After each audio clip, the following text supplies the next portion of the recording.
छात्रवृत्ति घोटाले में आईएएस और पीसीएस अफसरों की संलिप्तता के मिले सुराग, हाइजिया संचालकों की पेशी आज। नमस्कार, मैं स्वागत करती हूं आपका यूपी न्यूज 24 में। आइए नजर डालते हैं आज की एक खास खबर पर।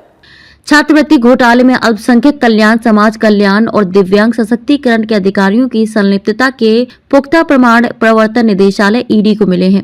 इनमें से कई आईएएस और पीसीएस अफसर भी हैं, जिनको छात्रवृत्ति घोटाले की रकम का हिस्सा पहुंचाया जा रहा था। इस घोटाले में गिरफ्तार हाइजिया एजुकेशन ग्रुप के संचालकों से पूछताछ में ये सामने आया है।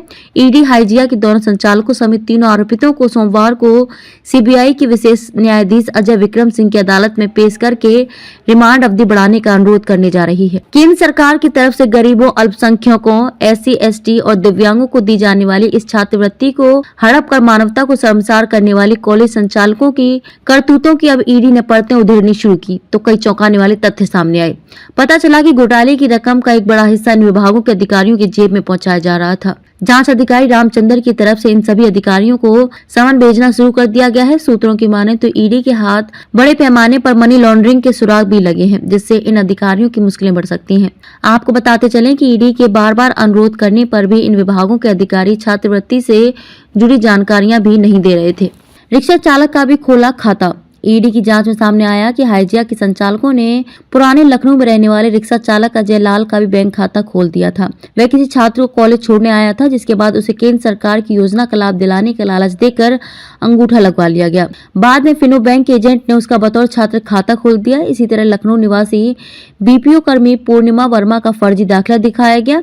गुडम्बा निवासी दिव्यांग अरविंद कुमार का भी इसी तरह खाता खोला गया था। चौक निवासी मीना देवी का भी हाइजिया के संचालकों ने खाता खोल दिया था। करीब 80 वर्षीय मीना देवी की 12 साल पहले मृत्यु हो चुकी है।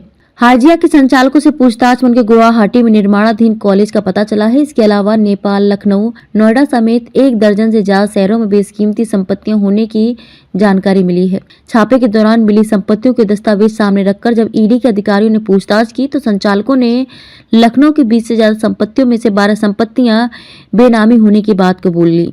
अब ईडी इन संपत्तियों को अटैच करेगी। पूर्वोत्तर के कुछ अन्य शहरों में भी कॉलेज खोलने के लिए जमीन खरीदने की पुष्टि की जा रही है। पूछताछ के दौरान हाइजिया के संचालकों ने 20 से ज्यादा ऐसे कॉलेजों के नाम भी कबूले हैं, जहां पर छात्रवृत्ति हड़पने के लिए फर्जी बैंक खाते खोले गए। दरअसल इन कॉलेजों के छात्रों के बैंक खातों से जुड़े एक दस्तावेज छापों के दौरान बरामद हुए थे।